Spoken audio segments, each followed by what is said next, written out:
నమస్కారం ఘంటారావానికి స్వాగతం. ముందుగా ప్రధానాంశాలు. రాజకీయాల వైపు యువత మొగ్గు చూపుతోందన్న ప్రధాని. ముందస్తుగా తెలుగు భాషా దినోత్సవ శుభాకాంక్షలు తెలిపిన మోదీ.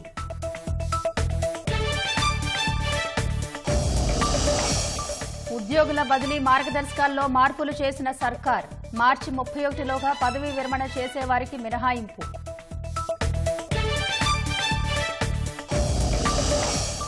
విద్యార్థుల డేటా నమోదుపై టీచర్లకు విద్యాశాఖ కీలక ఆదేశాలు. వచ్చే నెల 6లోగా UDICE Plus సైట్లో పొందుపరచాలని స్పష్టం. ఏలూరు జిల్లాలోని తివాచీ పరిశ్రమకు గడ్డు పరిస్థితులు. పూర్వ వైభవం తీసుకొచ్చేలా కృషి చేయాలని స్థానికుల విజ్ఞప్తి.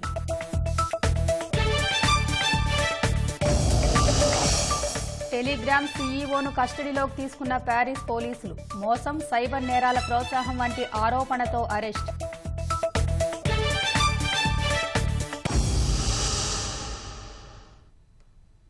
విద్యార్థులకు చెందిన డేటాను UDICE Plus వెబ్సైట్లో నమోదు చేయాలని ఉపాధ్యాయులకు విద్యాశాఖ ఆదేశించింది.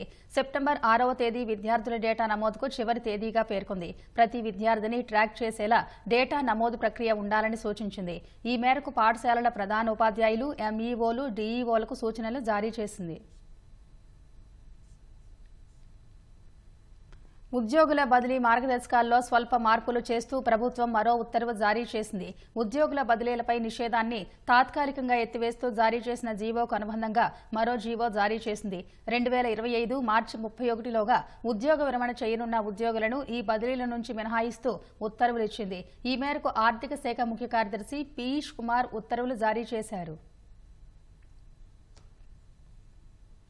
దేశమంతా మహిళలపై జరుగుతున్న అఘాయిత్యాలు, అత్యాచారాలను ముక్తకంఠంతో ఖండిస్తుంటే వైసీపీ నేతలు మాత్రం మహిళలను కించపరిచేలా ప్రవర్తించడం సిగ్గుచేటని టీడీపీ సీనియర్ నేత డొక్కా మాణిక్య వరప్రసాద్ మండిపడ్డారు. వైసీపీ ఎమ్మెల్సీ అనంతబాబు వికృత చేష్టలు సమాజం తలదించుకునేలా ఉన్నాయన్నారు. వైసీపీ అధినేత జగన్ ఇలాంటి నేతలను పార్టీ నుంచి సస్పెండ్ చేయాలని డిమాండ్ చేశారు. త్వరలోనే గవర్నర్ను కలిసి ఇలాంటి వారిపై చర్యలు తీసుకోవాలని కోరనున్నట్టు తెలిపారు. నిన్న వైసీపీ ఎమ్మెల్సీ అనంతబాబు తన వికృత రూపాన్ని మహిళలపై తను చూపించినటువంటి ఒక దుర్మార్గమైన వీడియోస్ బయటకు వచ్చాయి. ఇలాంటి వాళ్ళు రాజకీయ నాయకుల్లో ఉండటం, ఇలాంటి వాళ్ళు ఎమ్మెల్సీ పదవుల్లో ఉండటం అనేది రాజ్యాంగానికి విరుద్ధం. వాళ్ళని రద్దు చేయాలని చెప్పి, వాళ్ళ సభ్యత్వాన్ని రద్దు చేయాలని చెప్పి గవర్నర్ని, కోర్టుల్ని త్వరలో మేము ఆశ్రయించబోతా ఉన్నాం. ఇలాంటి వాళ్ళ రాజకీయాల్లో ఉండేది సిగ్గుండాలండి. సమాజం మొత్తం 130 కోట్ల మంది భారతీయులు మొత్తం ముక్తఖండంతో మహిళలపైన అత్యాచారాలు చేసే వాళ్ళని శిక్షించాలని డిమాండ్ చేస్తూ ఉంటే మీరు ధైర్యంగా అలాగా చేసిన వాళ్ళని పార్టీలో ఉండి కొనసాగిస్తారా? పార్టీలో కొనసాగిస్తారా? అనంతబాబుని, తోట త్రిమూర్తుల్ని, దళితులను చంపేసినందుకు దళితులు శిక్షించాడని అతని మీద శిక్ష పడితే అతను కొనసాగిస్తావా? మహిళలపై అత్యాచారాలు చేస్తుంటే, దుర్మార్గాలు చేస్తుంటే వాళ్ళని కొనసాగిస్తావా? వాళ్ళ ఎమ్మెల్సీ కొనసాగిస్తావా? వాళ్ళ మీద కనీసం సస్పెండ్ చేయలేవా? నువ్వు అంత నిస్సాయిత ఉంది నీ దగ్గర. అలాంటి రాజకీయ వ్యవస్థ నడుపుతున్నావు నువ్వు. సిగ్గుతో తల ఉంచుకోవాలి రాజకీయాల్లో ఉన్నందుకు మనం. అందువల్ల వెంటనే డిమాండ్ చేస్తూ ఉన్నాను నేను, వాళ్ళ ఇరువురిని, అనంతబాబుని, తోట త్రిమూర్తుల్ని, ఇలాగా రాజకీయాల్లో మహిళల పట్ల అసభ్యంగా ప్రవర్తించే వాళ్ళని వీళ్ళతో రాజకీయ శిక్షణ శిబిరాలు పెట్టిస్తావా? నువ్వు ఆ స్థాయికి దిగజారుతారా మీరు? ఇలాంటి విషయాలు మానుకోండి, ఇలాంటి ఆలోచన మానుకోండి. వైసీపీ ఎమ్మెల్సీ అనంతబాబు మహిళతో వీడియో కాల్లో అభ్యంతరకరంగా ప్రవర్తించిన తీరు సిగ్గుచేటని రంపచోడవరం ఎమ్మెల్యే శిరీష మండిపడ్డారు. ఇటీవల వైసీపీ ముఖ్య నేతలు వ్యవహరిస్తున్న తీరు సభ్య సమాజం తలదించుకునేలా ఉందని ఆగ్రహం వ్యక్తం చేశారు. వైసీపీ నేతలు మహిళలను కించపరిచేలా వ్యవహరిస్తుంటే ఆ పార్టీ అధ్యక్షుడు జగన్మోహన్ రెడ్డి ఏం చేస్తున్నారని నిలదీశారు. మహిళలకు వైసీపీ ఇచ్చే గౌరవం ఇదేనా అని ప్రశ్నించారు. ఇంత తప్పు చేసింది కాకుండా నేను కాదు మార్పింగ్ చేశారు, నేను ఏదో పిల్లలకి ముద్ర పెడుతున్న వీడియో తీసేసి అది ఈ విధంగా క్రియేట్ చేస్తా ఉన్నారు, నా పైన తప్పుడు ప్రచారం చేస్తా ఉన్నారు, ఎవరో డబ్బుల కోసం ఇలా చేస్తా ఉన్నారనేసి ఆ ఎమ్మెల్సీ అనంతబాబు అనే వ్యక్తి చెప్పడం జరుగుతుంది. దాంట్లో అసలు నమ్మశక్యమైన విషయం ఏదైనా ఉందా? టీవీలో మనం చూసాము, అక్కడ మార్పింగ్ చేయడానికి ఏమాత్రం లేదు. ఎందుకంటే సేమ్ ఒక వ్యక్తి నిజంగా ఏ విధంగా అయితే వీడియోలో మాట్లాడి ఏ విధంగా అయితే వ్యవహరిస్తాడో ఆ విధంగానే ఉంది. కాబట్టి ఇది న్యూడ్ వీడియో అనేది వాస్తవమే, బయటకు వస్తా ఉన్నాయి. నేను ఒకటే అడుగుతా ఉన్నా, జగన్మోహన్ రెడ్డి నిజంగా నీ పార్టీ మహిళలకు ఇచ్చేటువంటి విలువ ఇదేనా అని అడుగుతా ఉన్నాను. ఎందుకంటే మొన్న ఒక ఎమ్మెల్సీ భార్య పిల్లలు ఉన్నారు, ఎదిగిన కూతుర్లు ఉన్నారు, పెళ్లి చేసిన వయసులో ఇంకో మహిళతో ఎఫ్ఐఆర్ పెట్టుకొని భార్య పిల్లలను వద్దంటున్నాడు. అలాగే ఎమ్మెల్యేలు, ఎంపీలు, ఇలాగ వైసీపీలో పార్టీలో ఉన్నటువంటి ప్రతి ఒక్క నాయకుడు ఇదే పరిస్థితిలో ఉన్నాడు. ఇప్పుడు ఎమ్మెల్సీ అనంతబాబు, ఈయన కోసం ఆల్రెడీ మనకు తెలుసు. ఇప్పుడు నువ్వేం చేస్తావు జగన్మోహన్ రెడ్డి? ఈ యొక్క ఎమ్మెల్సీ అనంతబాబుకు నువ్వు శిక్ష వేయిస్తావా, లేదంటే మొన్న డోర్ డెలివరీ చేసిన తర్వాత 5 నెలల్లో బయటకు తీసుకొచ్చేవే అలాగే వ్యవహరిస్తావా? నువ్వు మహిళలకు ఏమాత్రం గౌరవిస్తావు అనేది ఇప్పుడు బయటపడుతుంది. ఇంకా బయటికి రావాల్సిన విషయాలు చాలా ఉన్నాయి. అతనికి భయపడి చాలా మంది మహిళలు ఇంకా లోపలే కుమిలిపోతున్నటువంటి పరిస్థితులు. నూతన మెడికల్ కాలేజీల్లో ప్రవేశాలకు జాతీయ వైద్య కమిషన్ ఈ ఏడాది అనుమతి ఇవ్వడం లేదని వైద్య ఆరోగ్య శాఖ మంత్రి సత్యకుమార్ అన్నారు. కొత్తగా ఏర్పాటైన వైద్య కళాశాలల్లో బోధనా సిబ్బంది సమస్య ఎక్కువగా ఉందన్నారు. ఈ సమస్యను అధిగమించేందుకు చర్యలు తీసుకుంటామని తెలిపారు. ప్రభుత్వం తరఫున అన్ని ప్రయత్నాలు చేస్తున్నామని, అడ్మిషన్స్ వచ్చేలా చేస్తామని అన్నారు. గుంటూరు జిల్లా బీజేపీ కార్యాలయంలో జరిగిన సభ్యత్వ నమోదు అవగాహన కార్యక్రమంలో ఆయన పాల్గొన్నారు. సాంకేతికత అందిపుచ్చుకుని సభ్యత్వ నమోదును విజయవంతం చేయాలని పార్టీ నేతలకు సూచించారు. మెడికల్ కాలేజీల సమస్య ఏమైందంటే ఎన్ఎంసీ రిజెక్ట్ చేసింది. ఇప్పుడు అనేక కాలేజీల్లో కొత్తగా పెట్టిన వాటిల్లో మౌలిక సదుపాయాలు కల్పన చేయలేదు. హాస్పిటల్ మాత్రం కట్టారు, కళాశాలలు నిర్మించలేదు, హాస్టల్ నిర్మించలేదు. మరీ ముఖ్యంగా ఫ్యాకల్టీ డెఫిషియన్సీ చాలా ఎక్కువ ఉంది. ఇప్పుడు కళాశాల భవనాలు లేకుండా, ఉండడానికి హాస్టల్ వసతులు లేకుండా, తర్వాత ఫ్యాకల్టీ లేకుండా, ముఖ్యంగా ఎందుకంటే వైద్య విద్య అనేది మిగతా వాటిలాగా కాదు కాబట్టి వాటికి అన్నిటికీ ఒక క్వాలిటీ అవుట్పుట్ రావాలంటే ఫ్యాకల్టీ చాలా అవసరం ఉంది. ఆ పరిస్థితులు లేవు, వాటిని సరిదిద్దే ప్రయత్నం చేస్తున్నాం. పల్నాడు జిల్లా నరసరావుపేట 1వ పట్టణ పోలీస్ స్టేషన్ పరిధి వరవకట్టలో డీఎస్పీ నాగేశ్వరరావు ఆధ్వర్యంలో తెల్లవారుజామున నిర్బంధ తనిఖీలు చేపట్టారు. ఇంటింటి సోదాలు నిర్వహించిన పోలీసులు సరైన పత్రాలు లేని 46 ద్విచక్ర వాహనాలను, 2 ఆటోలు, మారణాయుధాలు స్వాధీనం చేసుకున్నారు. 2 రౌడీ షీటర్లను, పలువురు వలస కూలీలను అదుపులోకి తీసుకుని విచారిస్తున్నామని డీఎస్పీ తెలిపారు. పట్టణంలో ట్రాఫిక్ దృష్ట్యా ప్రతి ఒక్కరూ తప్పనిసరిగా నిబంధనలు పాటించాలని డీఎస్పీ నాగేశ్వరరావు సూచించారు. మీ ద్వారా ప్రజలకు విన్నవిస్తూ ఉన్నాం. అనాథరైజ్డ్గా తిరుగుతున్న వెహికల్స్ మాత్రం మీరు ప్రాపర్గా డ్రైవింగ్ లైసెన్సు, సి బుక్ పెట్టుకోవాలి. మీరు కానీ పెట్టుకోకపోతే మీ వాహనాలని ఎక్కడైనా సరే ట్రాఫిక్లో చెక్ చేసి సీజ్ చేయడం జరుగుతుంది. అదేవిధంగా ఇంకా కొన్ని ఇల్లీగల్ యాక్టివిటీస్ టౌన్లో నడుస్తున్నాయని నాకు సమాచారం వస్తుంది.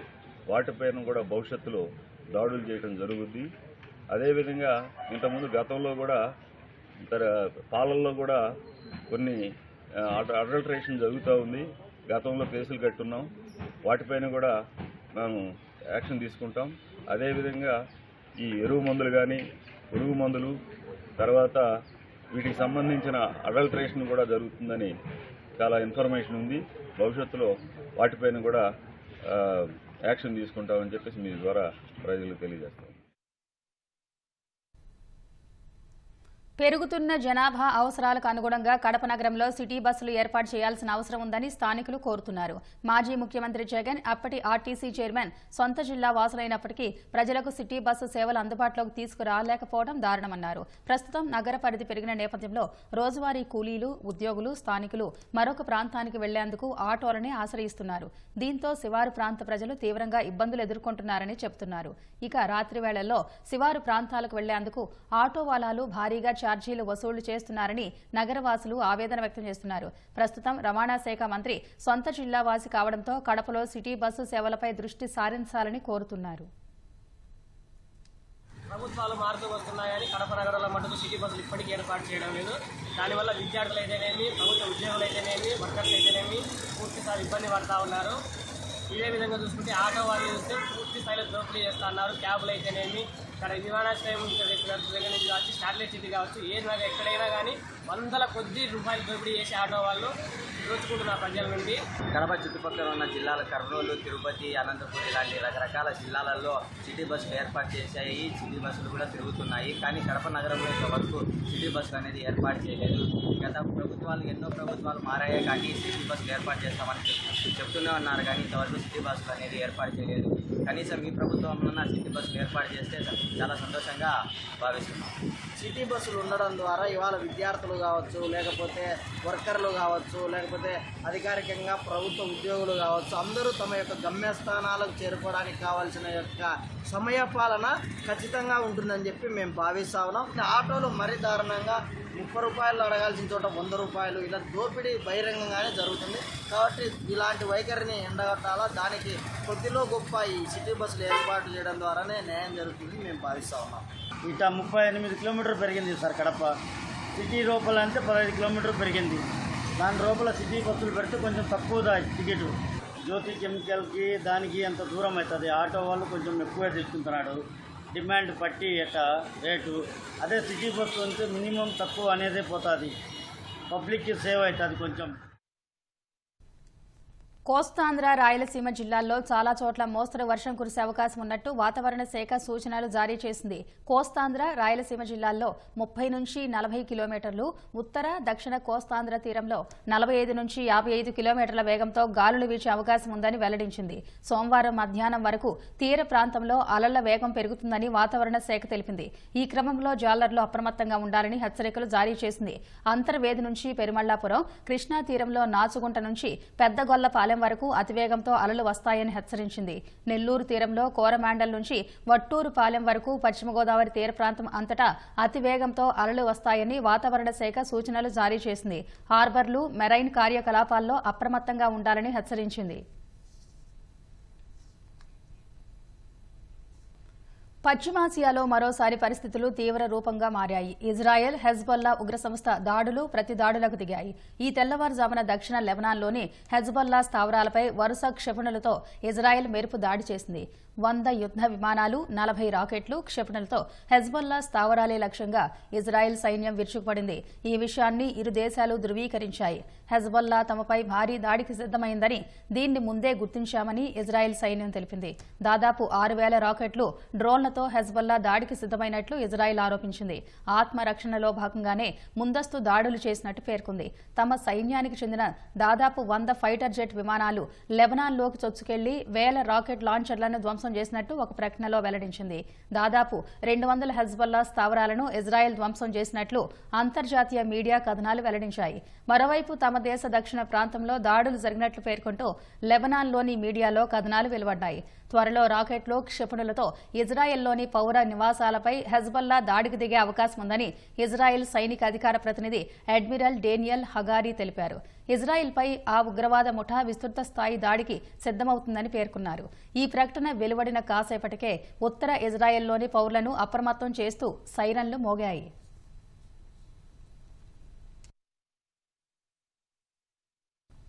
ఇజ్రాయెల్ దాడులు చేస్తున్న తరుణంలో తమ పౌరులను లెబనాన్ అప్రమత్తం చేసింది. హెజ్బొల్లా స్థావరాల సమీపంలో ఉన్న పౌరులు అక్కడి నుంచి సురక్షిత ప్రాంతాలకు తరలి వెళ్లాలని సూచించారు. అటు దాడికి ప్రతీకారంగా ఇజ్రాయెల్పై హెజ్బొల్లా ఉగ్ర సంస్థ ప్రతి దాడులు చేసింది. ప్రతి దాడిగా దాదాపు 320 డ్రోన్లతో ఇజ్రాయెల్పై హెజ్బొల్లా విరుచుకుపడినట్లు అక్కడి మీడియా కథనాలు వెల్లడించాయి. బీరిట్లో తమ కమాండర్ ఫాద్ షుక్రు హత్యకు ప్రతీకారంగా ఇజ్రాయెల్పై డ్రోన్లతో దాడులు చేస్తున్నాయని హెజ్బొల్లా ప్రకటించింది.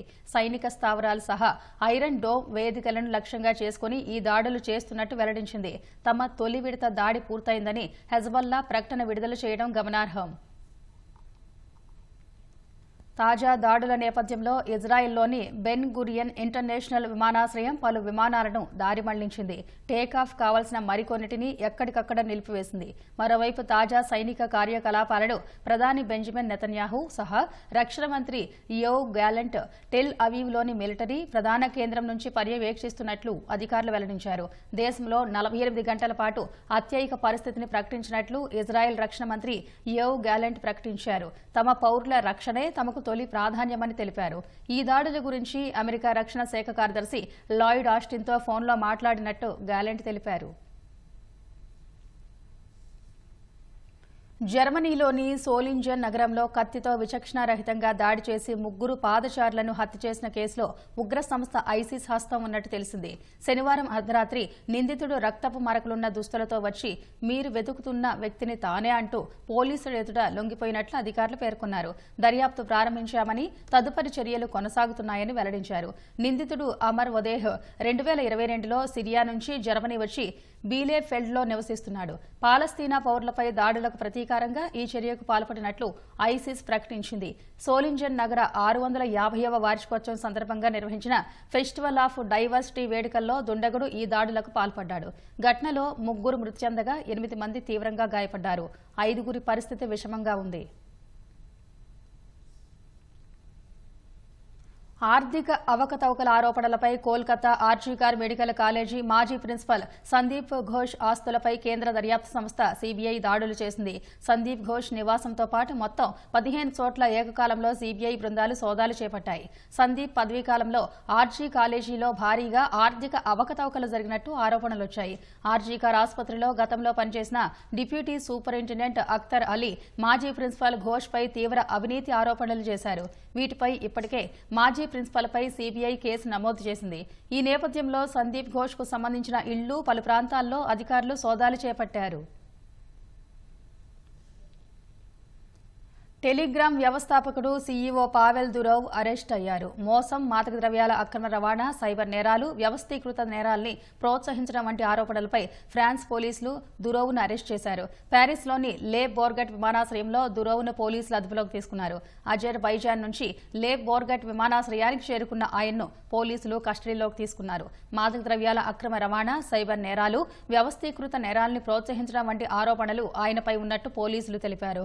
గతంలో అరెస్టు వారెంట్ జారీ చేసిన అధికారులు తాజాగా అదుపులోకి తీసుకున్నారు. తనపై అరెస్టు వారెంట్ ఉన్నప్పటికీ దురోవ్ ప్యారిస్కు రావడంపై విచారణ అధికారి ఒకరు ఆశ్చర్యం వ్యక్తం చేశారు.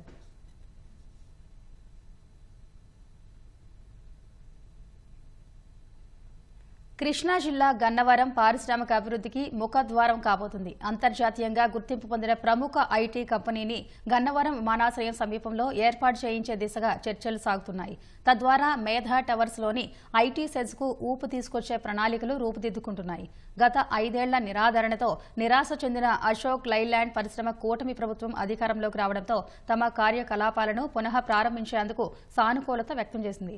రానున్న రోజుల్లో గన్నవరం దశ, దిశ ఎలా మారబోతుంది, ప్రభుత్వ ఆలోచనలు ఎలా ఉన్నాయి అనే అంశాలపై ఆ ప్రాంత శాసనసభ్యుడు యార్లగడ్డ వెంకట్రావుతో మా ప్రతినిధి శ్రీనివాస్ మోకన్ ముఖాముఖి.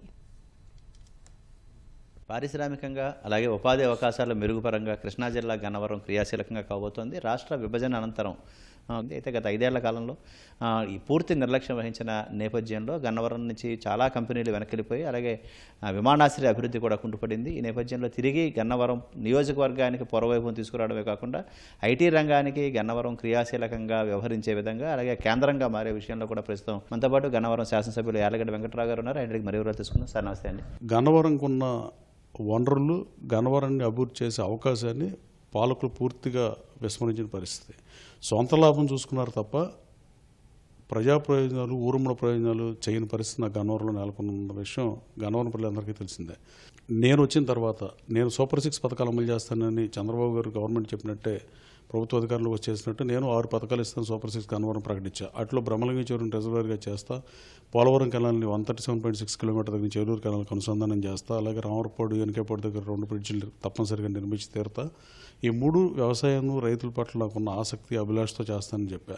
అలాగే ఎయిర్పోర్ట్ ఎదురుగా ఒక ఎంఎన్సీ కంపెనీ చెత్తకి ట్రై చేస్తానని చెప్పా.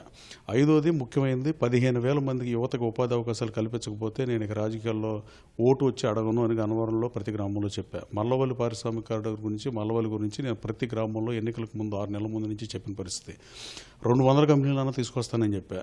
ఆ రోజున 16.5 లక్షల రూపాయలకి చంద్రబాబు నాయుడు గారు ప్రభుత్వం 2014 నుంచి 19 మధ్యలో మల్లవల్లికి ల్యాండ్ కేటాయిస్తే, మల్లవల్లి ల్యాండ్ని పారిశ్రామికతలు కేటాయిస్తే ఏదో మోహన్ స్పెంటెక్స్ లాంటి పార్లీ లాంటి కంపెనీ ఆగిపోయిన పరిస్థితి. అశోక్ లైలాండ్ అయితే 130 కోట్లు ఇన్వెస్ట్ చేసి బయటకు వెళ్ళిపోయిన పరిస్థితి. ఇండస్ట్రీస్లతో 24 మంది ఇండస్ట్రీస్లతో 2-3 సార్లు సమావేశం పెట్టా. హైదరాబాద్ పారిశ్రామికవేత్తలు, జీడిమెట్ల పారిశ్రామికవేత్తలతో 8 రోజులు సమావేశాలు పెట్టా. అశోక్ లైలాండ్ కంపెనీని నేనే పునఃప్రారంభించి పరిస్థితులు నేనే తీసుకొచ్చా. యాజమాన్యాన్ని కలిసా, మీకు నేను ఏం చేయాలి ప్రభుత్వం నుంచి అని అడిగా. ఆ తర్వాత చాలా పలు దఫాలు చర్చలు జరిగిన తర్వాత హెచ్ఆర్ మేనేజర్ సాంబశివరావుని పంపిస్తానని కంపెనీ చెప్పడం, హెచ్ఆర్ మేనేజర్ 24 మంది కంపెనీ ఓనర్ ఏదైతే ఫంక్షనింగ్ జరుగుతున్నాయో మళ్ళీ వెళ్ళి వాళ్ళందరూ ఒకరోజు వచ్చిన ఇక్కడ 2 నెలల క్రితం ఇక్కడికి వచ్చారు. వాళ్ళు జంగిల్ క్లీనర్స్ కూడా అయిపోయింది. ఇవాళ 10 కోట్ల రూపాయలు మెషినరీ రిపేర్లు ఉన్నాయి వాళ్ళకి. ఈ 5 సంవత్సరాలు ఫ్యాక్టరీ లాక్డౌన్ అవడం వల్ల అవి కూడా చేసేస్తున్నారు. సెప్టెంబర్ 15 అశోక్ లేలాండ్ పుట్టినరోజు, ఆ రోజు ఓపెన్ చేస్తారా తర్వాత నెలాఖరులోపు ఓపెన్ చేయటమే మిగిలింది.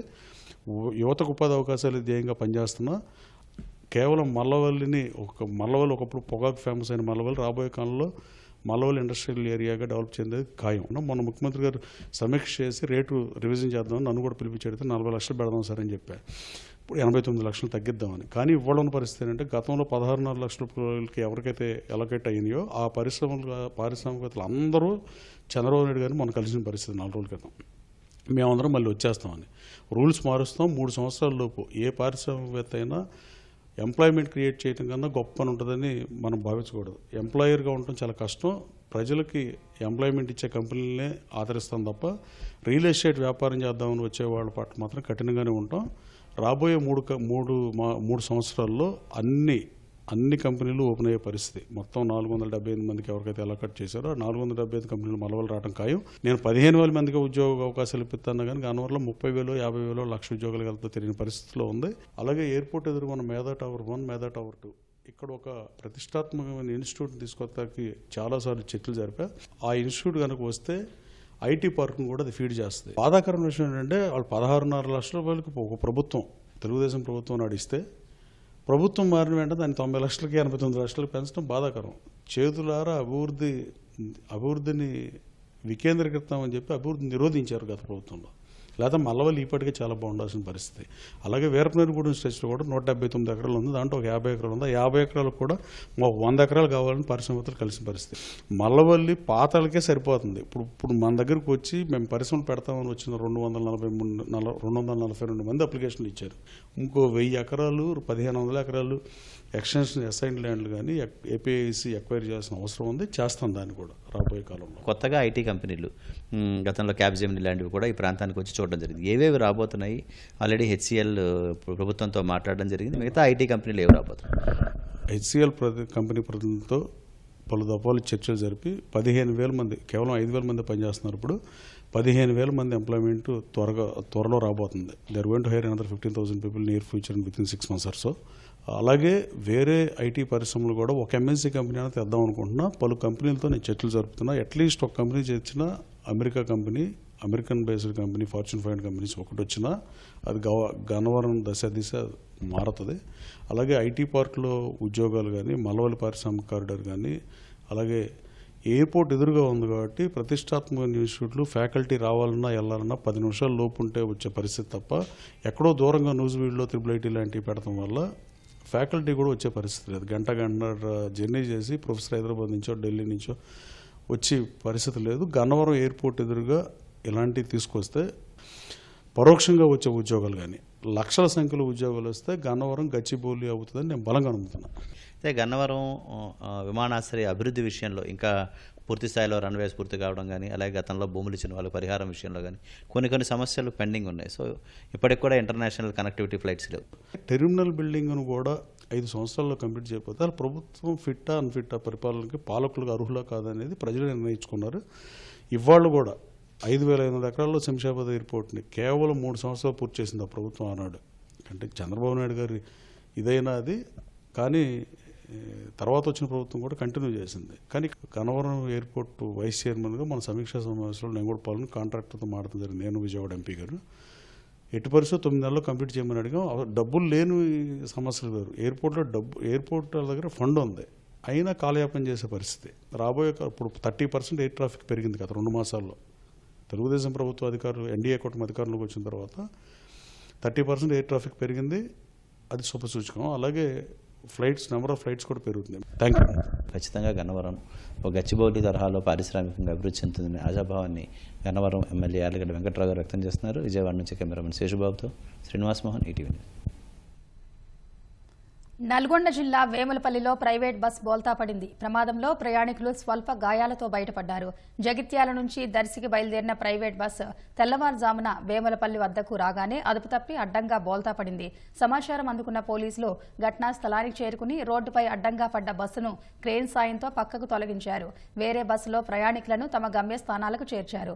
ప్రమాదం జరిగిన సమయంలో బస్సులో 30 మంది ప్రయాణికులు ఉన్నట్టు డ్రైవర్ తెలిపాడు. రాజమండ్రి నుంచి హైదరాబాద్కు అక్రమంగా గంజాయి తరలిస్తున్న 4 ముఠా సభ్యులను నల్గొండ పోలీసులు అరెస్ట్ చేశారు. నిందితుల వద్ద నుంచి 40,90,000 విలువ చేసే 163.82 కిలోల గంజాయి, 4 సెల్ ఫోన్లు, 2 కార్లు స్వాధీనం చేసుకున్నారు. తిప్పర్తి గ్రామ శివారులో వాహనాలు తనిఖీ చేస్తుండగా గంజాయి పట్టుబడినట్లు డీఎస్పీ శివరాం రెడ్డి తెలిపారు. పరారీలో ఉన్న మరో 2 నిందితుల కోసం గాలిస్తున్నట్టు పేర్కొన్నారు.